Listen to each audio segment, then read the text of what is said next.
안녕하세요. WMH 채널입니다.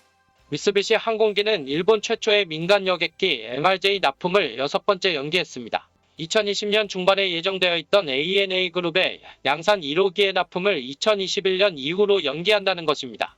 당초의 납품 예정은 2013년이었지만 납품이 계속 지연되면서 8년이 늦춰진 2021년으로 납품일이 연기된 것입니다. 이로써 미쓰비시 항공기의 신뢰 회복은 어려워 보입니다. 연기 이유는 미일 항공당국으로부터 안전성 보증서를 받는 형식 증명 취득이 늦어졌기 때문이라고 알려져 있습니다. 안전성 보증서 취득이 없으면 양산에 들어갈 수 없다고 미쓰비시 측은 밝히고 있습니다. 최종 시험 비행에 사용하는 새로운 시험 10호기는 1월 6일에 완성했습니다.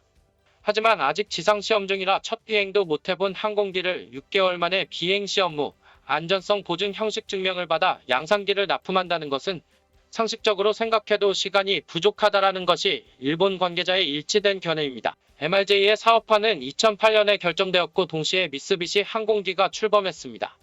MRJ는 일본 자체 기술로 최초의 제트 여객기를 띄우자라는 생각으로 시작되었습니다. MRJ는 2015년 마침내 시험 비행에 성공했습니다. 1962년 일본이 국가주도로 개발한 전후 첫 여객기 YS-11 이후 53년 만의 일이었습니다. 초기에는 일본과 미국 등 항공사를 위주로 모두 440대 안팎의 수주를 받아 일본 최초의 제트 여객기는 순항할 것으로 전망되었습니다. 하지만 납품이 몇 차례 연기되자 미국의 지역 항공사 트랜스스테이츠 홀딩스는 지난해 10월 31일 100대의 계약을 취소했습니다.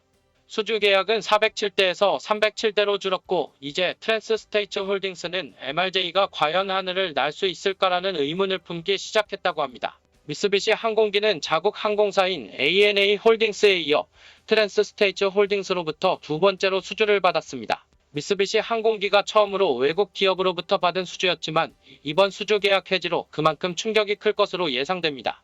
취소 이유는 현재 개발 중인 M90형이 미국의 규제에 걸려 구입하더라도 운항할 수 없기 때문입니다. 미국은 로컬 노선에 투입되는 비행기는 대개 좌석수 76석 이하, 최대 이륙 중량 39톤 이하로 제한되어 있습니다. M90은 이 기준을 초과하고 있습니다. MRJ가 계속 재개발되어 납품이 연기된 주된 이유도 여기에 있습니다.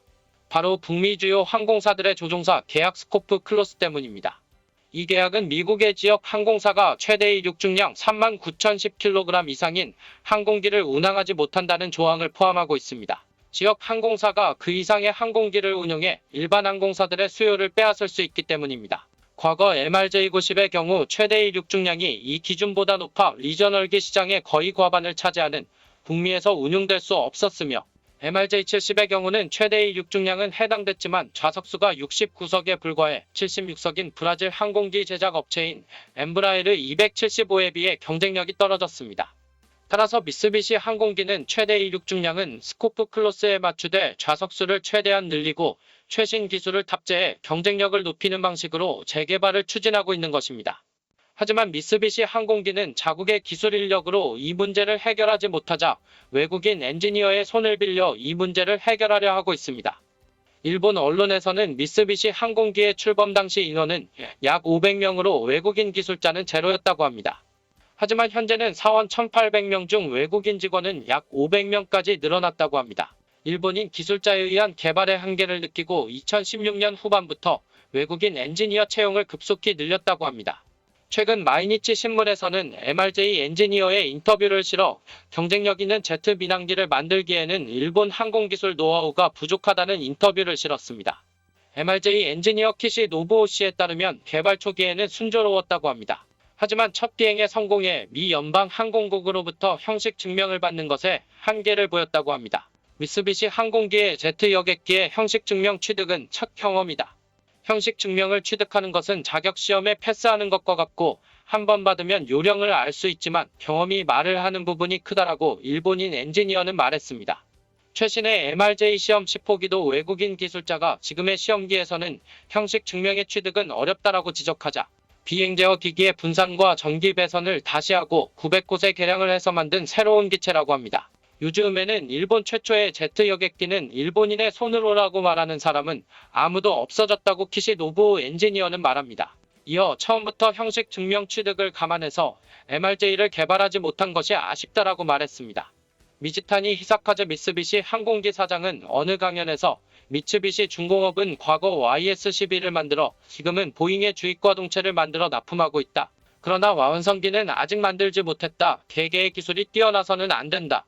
전체 설계를 할 수 있는 것에 사실은 엄청난 노하우가 있다. 그걸 갖고 있는 게 보잉이고 에어버스라는 것이다라고 말했습니다. 일본 최초의 민간 항공기에 들어가는 부품의 70%는 외국산이라고 일본 언론은 전했습니다.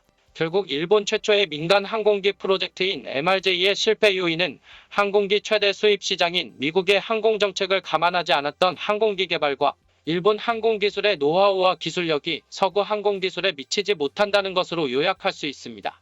미래에 만약 우리나라가 민간 항공기를 개발한다면 MRJ는 훌륭한 반면교사가 될 것입니다. 이상 마치겠습니다. 시청해주셔서 고맙습니다. WMH 채널이었습니다.